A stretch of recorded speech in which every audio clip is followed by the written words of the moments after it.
ചോദിക്കട്ടെ? കുറച്ച് പഞ്ചസാര ഇട്ട് മിക്സ് ചെയ്ത് കഴിക്കാം. അപ്പോൾ തുമ്മാൻ തുടങ്ങും. ഹായ് ഫ്രണ്ട്സ്, ആദ്യം തന്നെ പറയുകയാണ് എല്ലാവരും എൻ്റെ വീഡിയോസ് ഫുള്ളായിട്ട് കാണാൻ ശ്രമിക്കണം കേട്ടോ.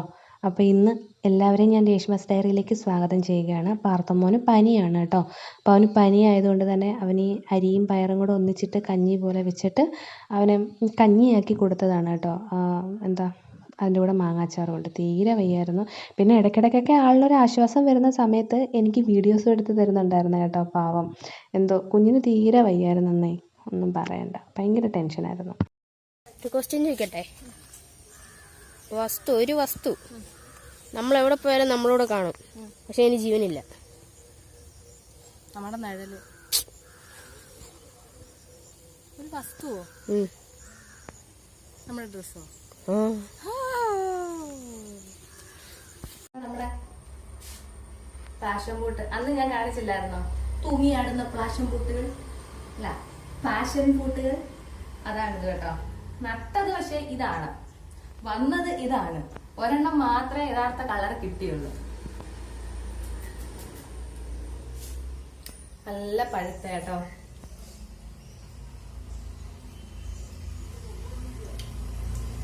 മധുരമുണ്ട്, പുളിയുണ്ട്. നമുക്ക് കുറച്ച് പഞ്ചസാര ഇട്ട് മിക്സ് ചെയ്ത് കഴിക്കാം.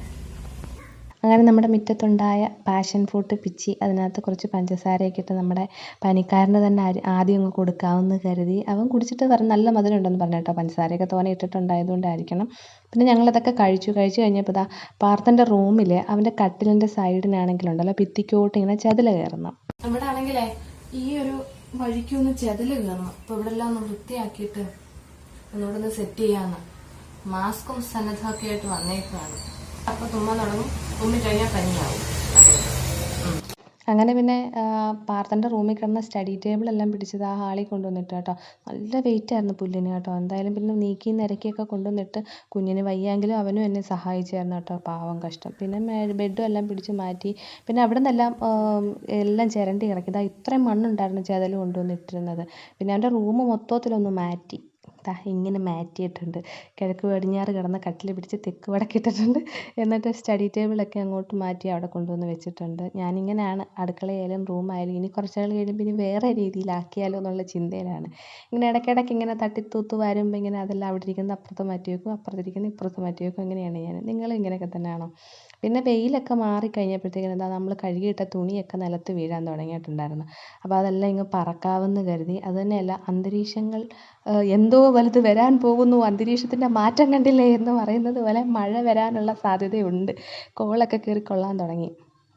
അപ്പോൾ അതുകൊണ്ട് ഞാൻ തുണിയൊക്കെ ഇങ്ങനെ പറക്കി മാറ്റാമെന്ന് കരുതി. ഇങ്ങനെ തുണി പറക്കിക്കൊണ്ടിരുന്നപ്പോഴാണ് നമ്മൾ ഈ തുണി വിരിച്ചിടുന്ന അശയുണ്ടല്ലോ, അശയിലുണ്ടല്ലോ ഒരു തൊപ്പിക്കിളി വന്നിരിക്കുന്നുണ്ടായിരുന്നു. തുണി പറക്കിയപ്പോഴെല്ലാം അതിങ്ങനെ അനങ്ങുന്നുണ്ടായിട്ട് പറക്കുന്ന പോലും ഇല്ലായിരുന്നു. അപ്പോൾ ഞങ്ങളിങ്ങനെ അവളെ ഇങ്ങനെ നന്നായിട്ട് പിടിച്ച്, അഹങ്കാരി പെണ്ണാന്ന് തോന്നുന്നു കേട്ടോ. അവളിങ്ങനെ ഞങ്ങളുടെ താളത്തിന് ഒത്തിരുന്ന് ആ അയയിലിരുന്ന് ആടുമായിരുന്നു. അങ്ങനെ പിന്നെ കുറച്ച് തുണി ഉണങ്ങാനുണ്ടായിരുന്നു. പിന്നെ കൊട്ടിലിനകത്ത് കുറേ ഉണങ്ങിയ തുണി കിടപ്പുണ്ടായിരുന്നു. അപ്പോൾ അതെല്ലാം പറക്കിക്കൊണ്ട് വീട്ടിൽ കൊണ്ടുവന്ന് പെരയ്ക്കകത്തുകൊണ്ടുവന്ന് വെക്കണം. പിന്നെ ഉണങ്ങാനുള്ള തുണിയെല്ലാം പറക്കി അതിനകത്തിൽ കൊണ്ടുവന്ന് നൂത്തിട്ട് കഴിഞ്ഞാൽ ഒന്നും പേടിക്കണ്ടല്ലോ, മഴയും കൊള്ളത്തില്ല, കാറ്റും കയറും, അവിടെ കിടന്ന് ഉണങ്ങിക്കോളും. പിന്നെ വൈകുന്നേരമായടാ, ചായ കുടിക്കുന്നതും ഒന്നും എടുത്തില്ല കേട്ടോ. കൂടുതലും നമ്മളെ മനസ്സങ്ങോട്ട് സെറ്റ് ആവാത്തത് കൊണ്ട് തന്നെ കുറേ കാര്യങ്ങളൊക്കെ ഞാൻ ഉൾപ്പെടുത്തിയിട്ടില്ല. കാരണം നമ്മുടെ കുഞ്ഞുങ്ങൾക്ക് വയ്യാതായി കഴിഞ്ഞാൽ നമുക്കങ്ങോട്ട് മനസ്സങ്ങോട്ട് നമ്മൾ പിടിക്കുന്നത് നിൽക്കത്തില്ലല്ലോ. അപ്പോൾ അതുകൊണ്ടാണ് ഞാൻ കുറേ കാര്യങ്ങളൊന്നും അധികം ഉൾപ്പെടുത്താതെ ചായ കുടിക്കുന്നതും അങ്ങനെയൊന്നും എടുക്കാത്ത. ഒന്നാമത്തെ കാര്യം അവന് ക്ഷീണവും തളർച്ചയൊക്കെ ആയിരുന്നു. പിന്നെ വൈകുന്നേരം ആയപ്പോഴത്തേക്കിനും എല്ലാ വീടുകളിലും കാണുന്ന കാഴ്ചയൊക്കെ തന്നെ. പെരയ്ക്കകം തൂത്തുവാരക്കവും മുറ്റം തൂത്തുവാരക്കവും അതിനുശേഷം വിളക്ക് വെപ്പും, നമ്മുടെ രോഗി അവിടെ ഇരിക്കുന്നു. പിന്നെ ആണെങ്കിൽ എനിക്ക് കുറേ തുണി മടക്കാനുണ്ടായിരുന്നു കേട്ടോ. അങ്ങനെ പിന്നെ കുഞ്ഞും വന്ന് വയ്യാങ്കിലും അവനും വന്ന് എന്നെ സഹായിച്ചു. ഞാൻ പറഞ്ഞു വേണ്ട മോനവിടെ പോയി ഇരിക്കാൻ പറഞ്ഞിട്ട് കേൾക്കുന്നില്ല. അവൻ വന്ന് അവൻ്റെ തുണികളും അങ്ങനെ മടക്കി വെച്ച് എന്നെ സഹായിക്കുന്നുണ്ടായിരുന്നു കേട്ടോ. നമ്മൾ ജീവിച്ച ദിവസങ്ങൾ മറന്നു പോകാം, പക്ഷേ മനസ്സ് തൊട്ട നിമിഷങ്ങൾ ഒരിക്കലും മറക്കില്ല. ഈ വീഡിയോ ഒരു വ്ലോഗ് മാത്രമല്ല, എൻ്റെ ജീവിതത്തിലെ ഒരു ചെറിയ ഓർമ്മ കൂടിയാണ്. ഇന്നത്തെ എൻ്റെ ഡയറിയിൽ അടക്കിയിരിക്കുന്ന ഓർമ്മക്കുറിപ്പുകൾ ഞാൻ ഇവിടെ വെച്ച് അവസാനിപ്പിക്കുകയാണ്. എല്ലാവരോടും അടുത്ത ദിവസം വീണ്ടും ഇതിലും മനോഹരമായിട്ടുള്ള കാഴ്ചകളുമായിട്ട് കണ്ടുമുട്ടാം എന്നുള്ള ശുഭപ്രതീക്ഷയോട് കൂടി തന്നെ ഞാൻ അവസാനിപ്പിക്കുന്നു. എൻ്റെ ഈ ഡയറിയിലെ വീഡിയോസ് എല്ലാം നിങ്ങൾക്ക് ഇഷ്ടപ്പെടുന്നുണ്ടെന്ന് ഞാൻ കരുതുന്നു. ഇഷ്ടപ്പെടുന്നുണ്ടെങ്കിൽ ഒരു ലൈക്ക് ചെയ്യാൻ മറക്കല്ലേ. അതോടൊപ്പം തന്നെ എൻ്റെ ചാനൽ സബ്സ്ക്രൈബ് ചെയ്യാത്തവരാണെങ്കിൽ ഒന്ന് സബ്സ്ക്രൈബ് ചെയ്യാനും കൂടി മറക്കരുത് കേട്ടോ. അതേപോലെ നിങ്ങളുടെ അഭിപ്രായങ്ങൾ എൻ്റെ കമൻറ്റ് ബോക്സിൽ രേഖപ്പെടുത്താനും തീരെ മറക്കരുത് കേട്ടോ. അപ്പം നമുക്ക് വീണ്ടും കാണാം. അതുവരേക്കും എല്ലാവരോടും take care, bye bye, Tata, keep smiling, and this is Reshma signing off.